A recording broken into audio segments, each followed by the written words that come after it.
Importante eu falar isso para entenderem como é que funciona a rota. E daí o Capitão Brandão falou, ó, tem 2 vagas. Uma para noturna, e na época noturna na rota era a seleção da rota. Até hoje, né? Até hoje, né? A gente fala de noturna, é um outro tipo de policiamento. Noturna era o policiamento. Ali, né? Então não era qualquer um que podia ir pra noturna. Ele falou, tem uma vaga na noturna e uma na vespertina. E eu esperei, porque eu era soldado, o rapaz lá já era até bem antigão, era cabo, eu falei, então ele escolhe, né? O Capitão Brandão, ele nem olhou pra nossa cara tanto que ele falou, quem que é o mais antigo? Daí o cabo falou, não, eu sou cabo. Ele falou, pra onde você quer ir? Ele falou, pra noturna. Eu falei, tudo bem, sobrou a vespertina. Então, vou pra vespertina. E a gente foi apresentado e naquela época tinha uma coisa também que não existe mais.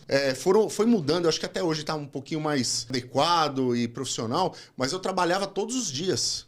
Nos 2 pelotões. Era assim mesmo. Né? Na época do Tenente Luiz Carlos era assim. E ficava sem escala, porque você 12 por 12. você trabalhava um dia, no outro dia também. Aí, ó.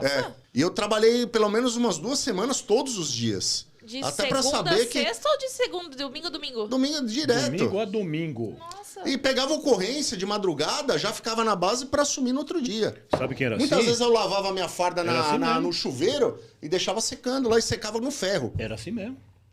Né? Pelotão do Luiz Carlos, Sargento Neres, que era o Sargento Elias. Eu e ele, era 12 por 12. E domingo o Neres falava assim, eu quero ver o comportamento de vocês. Se for legal, domingo vocês folgam. Folga porra nenhuma, domingo você tava lá 7 horas de novo lá. Meu Deus. Daí Sério? não tinha escala, não tinha... Hoje tem, né? Lógico, você tem uma série de regras e tal. aquela coisa Você tem que estar toda. escalado, né? E eu fui e fiquei escalado todos os dias. E o primeiro dia que eu trabalhei, que foi muito interessante, assim, porque parecia que eu tava numa nave espacial. Eu entrei numa viatura de rota, como se eu tivesse, sei lá, alguém que tem um sonho de ir pra Maldivas, sei lá, o maior sonho que alguém tenha é a mesma sensação. Eu cheguei na viatura, eu tava em êxtase, eu não tava nem prestando atenção nas coisas, eu tava meio fora de si. Mas quando eu fui equipar a viatura, já começou o meu problema. Porque era tanto procedimento, é tanta coisa para equipar uma viatura de rota, que hoje, né, graças a Deus, com tudo que eu evoluí e que eu adquiri de conhecimento, dá para fazer um podcast só de como se equipa uma viatura. Procedimentos. Né? Assim como eu daria um podcast também só para explicar como é que come numa padaria, né, da forma correta. E eu comecei lá a equipar a viatura e vi a equipe, né? Eu tava com um sargento. Na viatura tava o Pena. Você lembra? Pena, lógico que eu lembro. O Tonhão. M. Gomes, que pra mim foi uma referência de polícia. Lembro. E o sargento Rivaldo. Rivaldo. Um dos mais antigos sargentos, terceiro sargento da TV na PM. 12 anos de terceiro sargento. Ele e o Neto. O Neto foi 11. Então, eu cheguei a ficar 9, né? Porque eu peguei a época que demorava muito. Exatamente. Fiquei de terceiro 9 anos. Bom, eu entrei naquela equipe e a única coisa que falaram pra mim que ali era a rota dos Billy, né? Isso mesmo. Então, não podia nem falar na viatura. E a primeira coisa que eles falaram, olha, você fica na viatura, você não fala nada, você não tira a arma do coldre. Quando nós pararmos a viatura, você encosta numa parede, pega calibre 12 e você faz a segurança da viatura. Se roubarem a viatura, ou você se mata, ou você foge e não pergunte nada. Foi isso aí, foi a palestra de 10 segundos para eu poder trabalhar. Bom, daí entrei na viatura já em pânico, né? Quando eu olhei, eu não tinha percebido 2 rádios, né? Mal entendia um, que era tão recrutinha que eu não entendia 2 ainda? 2 falando ao mesmo tempo.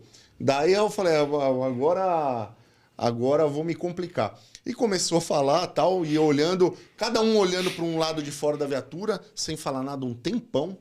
Né? E daí eu comecei a conhecer a rota. No primeiro dia, patrulhando no Brás, o M. Gomes simplesmente abriu a porta e desceu. E desceu todo mundo, e a viatura parou.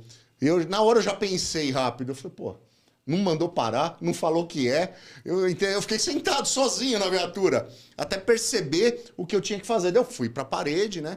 E eles abordaram um casal, começaram a conversar, daí eu vi que mexeu no bolso, tirou e tal.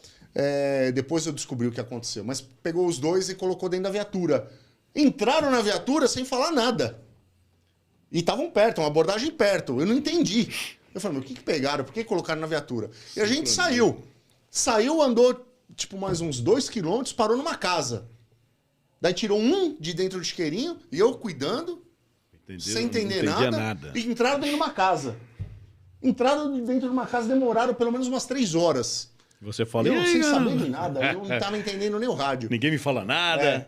Daí saíram de lá com mais uma pessoa. Eu não tava entendendo nem o rádio. Aí você fala, porra. Meu Deus, E a aí? cabeça tava... E posso falar agora que já passou 27 anos, mas saíram até, não era nem algemado. Falou, não, entra, tal, entra aí no isqueirinho, entrou, tal, no guarda-preso.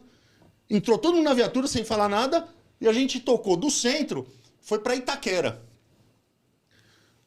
Bom, foi pra Itaquera e eu só olhando, né? Falei, meu, quando que eu vou perceber ou vão me falar o que tá acontecendo? Com 3 dentro da viatura. Chegou num posto de gasolina, lá no Itaquera, parou no posto de gasolina e parou a viatura de canto. Eu falei, bom, alguma coisa não é muito sinistro porque parou num posto de gasolina lotado de gente. Daí pararam uma Kombi. Eu falei, mas estão abordando um carro, tendo gente dentro da viatura, né? E daí pegaram a Kombi, desceram o motorista e entraram dentro da Kombi. Perdidaço. Você perdidaço. Perdido, não sabia o que estava acontecendo, mas estava cuidando da viatura e dos presos, né? Então isso aí pelo menos ninguém ia tomar da gente.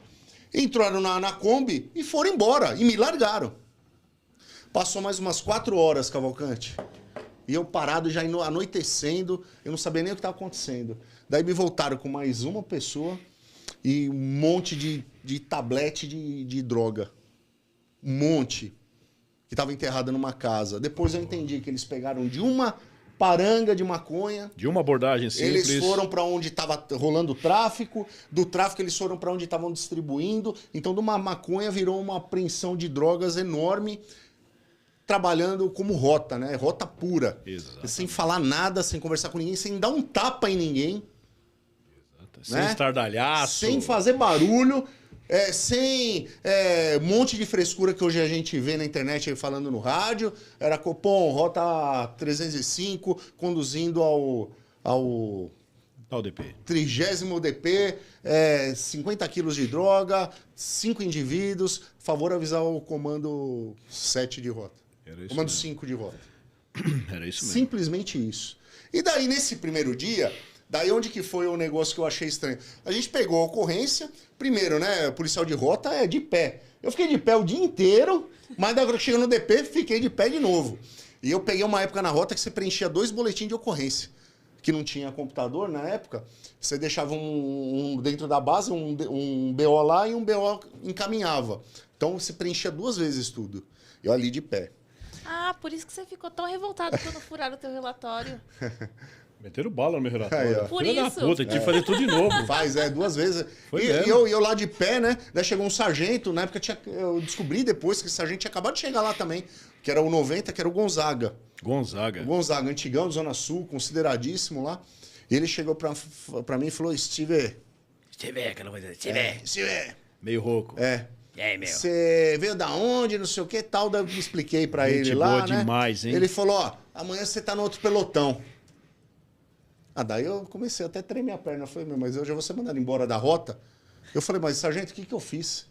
Ele falou, você não fez nada, você se apresenta amanhã no outro pelotão. Daí eu entrei em pânico. Daí eu fui falar com os polícias e falei, não, Steve, você... todo dia aqui você vai trabalhar. Até ver em qual pelotão você vai ficar. O estágio era assim mesmo. Até qual pelotão você vai ficar. E daí fui indo, acabei ficando fazendo os 2. Eu tive a chance de escolher até o pelotão que eu queria ficar, porque na época o tenente do pelotão era o Billy Helder, e o Helder, sei lá, tinha uma simpatia por mim, ele via que eu era um menino bem novo. Quem né? dirigia pra ele Diferente. é Lulerão ainda? É Lulerão, Alberto? O Alberto era do outro dia. O antigão? Foi no Lerão, primeiro dia né? que trabalhei. O Lero. Cabo. Lerão. Cabo Lero. No outro dia era o Sobrano. Sobrano, Foi meu. um grande amigo meu lá, me ajudou bastante. Sobrano, só gente lenda. boa demais. Gente boa demais. E eu trabalhei, né? Eu falo assim, eu cheguei em 97 na rota, ainda tinha as veraneios antigas. A Blazer chegou depois. Então eu tive a oportunidade de trabalhar nas veraneios antigas. Nas antigas, nas customs, né?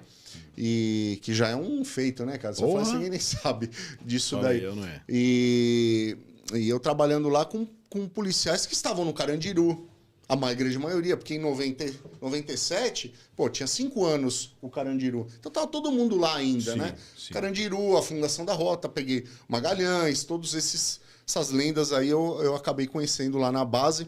E eu tinha um negócio que hoje não existe mais, né? Eu sempre fui muito interessado pela polícia. E eu acho que até tive sucesso na área privada, porque eu não me contento em me falarem só de uma coisa, eu deixar para lá. Eu vou pesquisar, eu vou para cima, eu quero conhecer quem Sim. faz, quem fez, quem é melhor. E eu achava muito importante isso na polícia, que hoje não tem mais.